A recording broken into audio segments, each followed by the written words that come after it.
સંજેલી તાલુકા કક્ષાનો રમતગમત કાર્યક્રમ કન્યા વિદ્યાલયના ખાતે યોજાયો હતો. ભારત સરકાર ખેર મંત્રાલય દ્વારા સંચાલિત નહેરુ યુવા કેન્દ્ર દ્વારા તાલુકા કક્ષાનો રમતગમત કાર્યક્રમ સંજેલી ખાતે કન્યા વિદ્યાલયના પ્રાંગણમાં યોજાયો. ઉપસ્થિત મહાનુભાવોના હસ્તે દીપ પ્રાગટ્ય કરી અને રમતગમતના કાર્યક્રમની શરૂઆત કરવામાં આવી હતી. તાલુકા કક્ષાનો રમતગમત કાર્યક્રમ સંજેલી ખાતે કન્યા વિદ્યાલયના પ્રાંગણમાં યોજાયો હતો. કબડ્ડી, ખોખો, 100 મીટર, 400 મીટર દોડ, ગોળા ફેંક જેવી રમતો રમાય, જેમાં લગભગ 90 જેટલા વિદ્યાર્થીનીઓએ ભાગ લીધો હતો.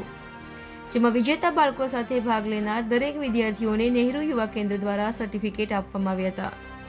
નહેરુ યુવા કેન્દ્રના રાષ્ટ્રીય સેવાકર્મી જયપાલ ડામોર તથા મનીષાબેન જયેશભાઈ સંગાડા, આચાર્ય ભેદી રણછોડભાઈ ભુરાભાઈ, સુપરવાઇઝર મકવાણા નિલેશભાઈ તથા આજની રમતના રેફરીઓનું સન્માન કરવામાં આવ્યું હતું.